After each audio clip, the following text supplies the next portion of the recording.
Hey everyone, welcome back to the Blazing Overture. We're back to talk the book of Boba Fett, episode 3, The Streets of Mos Espa. And as you can see, we're doing things a little remotely and a little differently today. Got to Yeah, Jay signing in from home. yeah, just maybe on a little house confinement right now. So we won't go into any more detail, but I'm sure everybody knows what's going on in the world. So we'll just run with it, I guess. Yeah. Well, third episode in the books. What do you think? Well, started out in the typical fashion as we've seen with everything, kind of Boba Fett, Fennec sitting in the throne room there again, talking about business at hand, right? So trying to figure out where everything's divided up. I kind of see in the map of Mos Espa and who controls what and what's going on. So that was kind of neat too, seeing that. Yeah, you're getting to see who's trying to lay claim to everything. The Pike Syndicate, the Hutts, and obviously Boba.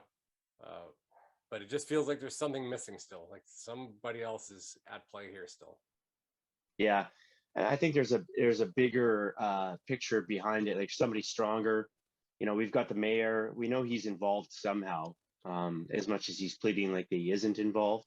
Yeah. Yeah, I think there's more to it. I got the feeling with him disappearing like that he's afraid as well, because later on in the episode we get to see the Hutts, the twins are back, and Yeah, they're obviously scared because they're hauling ass out of there. yeah, and I think the hut part was cool. I mean, obviously we're getting into it with um Santi there, who shows up when Boba's in the back to tank sleeping, dreaming again. Yeah. Um, We get some and backstory again, like we get to see what happened to his clan of sand people. Yeah, I kind of had a feeling that they were going to go that way with, killing that clan. Just there had to be something. Why would he leave? Why, you know what I mean?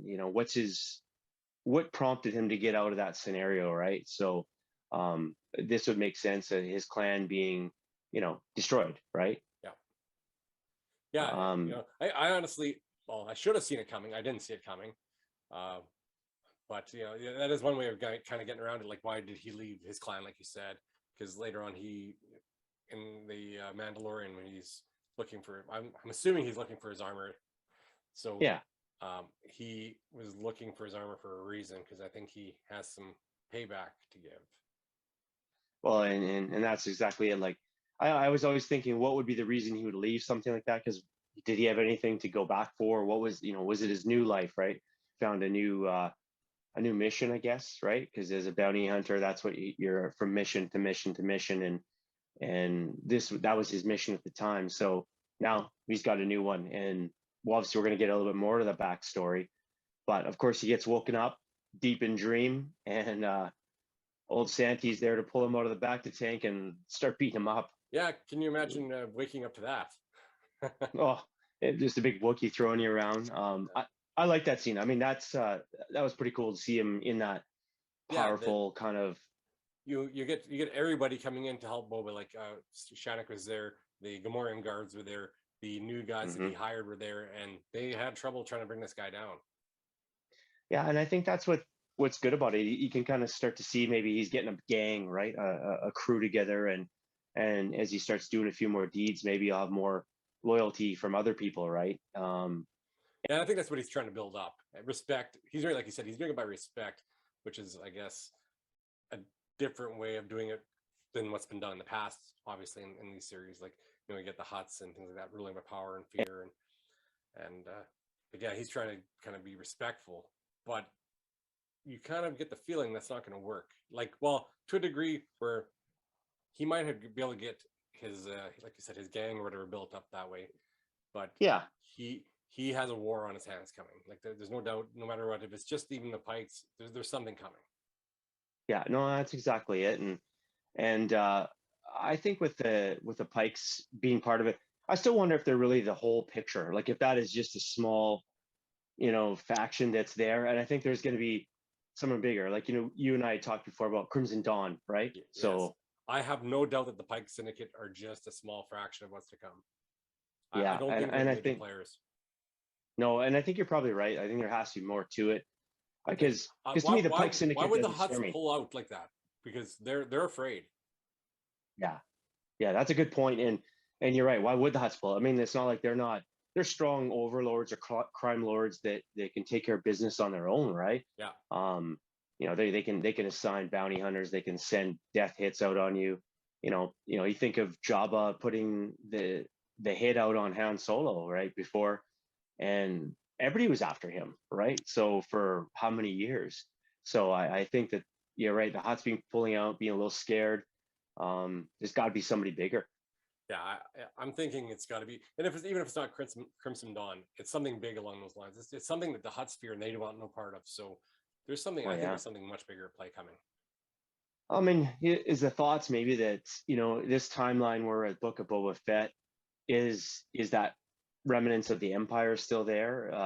You know what I mean? I don't know. Like after we saw the end of the Mandalorian, where Moff Gideon was kind of disposed of, what's become of him, and where are they? Like I don't know. I don't know if they'd even go that have the Empire included in this. I think there's still a lot of I don't know, like it is almost like the old West. I think there's still a lot of like uh gangs and corruption. I think it's probably going to be at an all-time high with the Empire kind of not really in control. Hmm. I think we're going to get a lot more of that, and as the future stories that come too, until the new order comes along and kind of settles in. I think that's really what's going to be. It's going to be like survival of the fittest. Yeah, kind of all these Imperial remnants, right? Just waiting to maybe get their slice of the pie or trying to get a bigger piece, Yeah, and then you're right. Like I guess that symbolism of out of the ashes, if we're talking the new trilogy that maybe we don't like or don't want to be part of canon, but it is. So for now anyway. yeah, for now. I mean, unless they change it up radically, but yeah, like I think you're right. You're getting different slivers of it, and if you have these different syndicates trying to get a piece of the pie. It's kind of funny how everything centers around Tatooine. I've always found that interesting, this backwater planet that's just full of nothing, really. Yeah, seems to be a lot that revolves around a planet that has nothing. Yeah, like so. I mean, but overall, like I said, I think we're fleshing out a few more details of the bigger picture, right? Yep. And obviously where we left off at the end of this episode. Who's where are they going to go? Are they, obviously the Pikes are involved, the mayor's running to them or whatever. Got to watch out for the Huts, or maybe they pulled back. I don't know. I mean, we've got a lot to digest there. Now let's hit a few more of the major points of the episode and kind of get our thoughts on what we thought of the overall of the episode. Like we got some fights, like I said, like Black Santa attacking Boba. We got the Yeah, speeder chase with the mayor's council guy. yeah. Which you know, having watched, I watched it and all I could think was how bad it was. I actually didn't really enjoy that. Oh, the speeder chase. Yeah, Yeah. those bikes and it reeked of not Star Wars to me. It was I don't. Yeah, I like the speeder itself that Mayor's hand was it doing. was fine. Yeah, But the bike, yeah, the bikes itself, like the different colors, I feel like they were too flashy. it I feels like they mean, took it off the kids' merry-go-round at the exhibition. yeah. Or do you know what else reminded me of was the Power Rangers. It That's was what they terrible. reminded me of. I will Yeah. say flat out, it was terrible. I honestly did not like that part. So far out of the series, that's probably my least favorite part. It just didn't look right. There's Well, something not yeah. right about it. Yeah, I agree. I mean, that part was kind of weak. I just, yeah, it didn't really seem Star Wars-ish. No, Robert Rodriguez directed this one. And just a quick thing, another thing, Danny Trejo was in it. yes, the guy who brought in the Rancor. Yeah. Well, we were talking about whether we'd see another Rancor, and well, here, lo and behold, here we are, right? So, And the strangest part, like, and part of my gripes again with Boba is like it just seems like such a different character. But here's a guy who wants to train it and ride it. yeah, I know. Uh, I'm I don't even know what to think about that.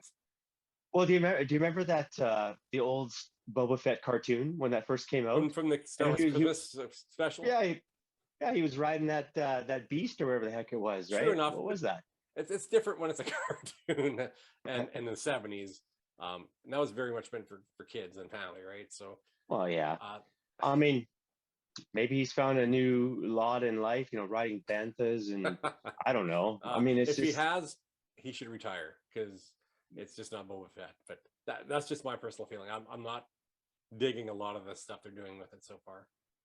Well, do you think in some respects that this is going to change our opinions on Boba Fett from what we grew up with, as far as, you're seeing Boba Fett?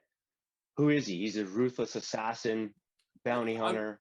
I'm thinking that's what they're trying to do, is humanize him a little bit, but you know, the mystery is what sells it. Like we have discussed before, taking the helmet Yeah. off so much.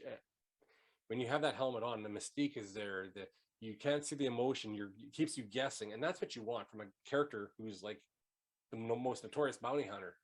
And humanizing him to a degree after the fact, fine, but I don't think that they should be really delving too much into the backstory and changing what we think of the past, Yeah.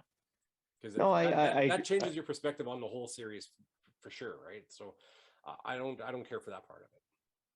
no, I don't disagree with you. It's I'm kind of mixed emotions on it. Whether, I mean, I like knowing more about Boba. I like the backstory of the kind of the Tusken Raider aspect. I like that, but I don't know if I'm really enjoying what they're doing with him. Maybe it's one of those characters that's just a little bit better left unsaid, right? Like you don't know a whole lot, and you just, here it is, right? Yeah, we've got a couple flashbacks where young Boba sees Django taking off from Camino, and I Hmm. think they're trying to kind of play up the emotional part of him as a kid, seeing his father take off and how lonely he was, or how much he's maybe fearful for his dad, maybe not coming back. Yeah. And I'm sure they're going to build on it more. I guess we'll see how it plays out. But right now, it's like you're kind of they're really messing with the mystique of him. Yeah, I don't disagree at all. I mean, I think we've been, as Star Wars fans, are always wishing to know more about the galaxy, more about the characters, but maybe in this one instance, maybe we don't need it from Boba Fett. Maybe we just want to see him disintegrate people or catch people. Uh, I don't I'm know. guessing from a lot of the feedback, like, there is some negative feedback on the series. I think people just wanted to see the Boba Fett they knew and loved, which was Y- the badass character. And like, not that he's not badass and done some badass things, because like even in the Mandalorian when he first showed up in the armor and stuff, the way he took out the stormtroopers and stuff, that was like, that's Boba Fett. That's cool. Right Yeah, now, we're not seeing that necessarily. So we have 3 more episodes left. I guess we'll see how that goes. yeah. No, you're right, and maybe we'll get a little bit more, a little more closure. And um, I don't know if I just can't see this going on for a couple of seasons, like, unless they do something dramatic in the next 3 episodes. Yeah, like I said, we got to see how it plays out. Maybe there's some major twist, and maybe there'll be something that just grabs you and brings you in. But right now, it's not the same as the Mandalorian, because the Mandalorian right from the get go was badass. Like the first episode, Hmm. like the first few minutes, he pulls a guy in through a door and cuts him in half. Like that, the Mandalorian, who we know nothing about, is already more badass than Boba Fett. So like they're gonna have to do some work here. Yeah, just a different vibe altogether with the shows, right? So, Yeah. well, I guess we'll see. And at the This end of the one's in the episode, book. we got the Pike Syndicate showing up. They're starting to bring in people. I'm sure we'll get some sort of power play here right away in the next episode, and then they'll kind of amp things up. But I guess we'll see how it goes. But right now, personally, I'm kind of down on the series a little bit. I'm not getting what I wanted. We'll see how the next few episodes play out. Your thoughts? Well, yeah. Well, I'm just gonna hold my judgment for a little bit. I'm not saying I'm liking it. I'm not disliking it. I'm just kind of like sitting lukewarm on it right now, and I'm hoping it's better. I'm hoping we get a little bit more of a payoff. You see in Black Cranston there, I liked him. He's been good, and maybe he might turn to help Boba out too, right? Like, could be it. Let him go. That might be something I could like to see, a little, kind of alliance there with him. Um, maybe get some more bounty hunters in, lining up with Boba. I don't know. Yeah, that would, something along those lines would be cool. So hopefully maybe we'll get that, because he did show him. He said either we kill him or we let him go, and he let him go. So maybe that'll give him some loyalty or something. So Yeah. yeah, Well, yeah, wait till next episode. See what's going to happen, I yeah. guess. Well, I guess all there is left to say is that give us your comments and your thoughts on what you think of the series. What do you think is going to happen? Is there going to be some big cameos yet? There's been teases of it, and other than that, I guess it'd be Jay and Chris signing off, and we'll see you in the next episode. Thanks for joining us here at the Blazing Overture.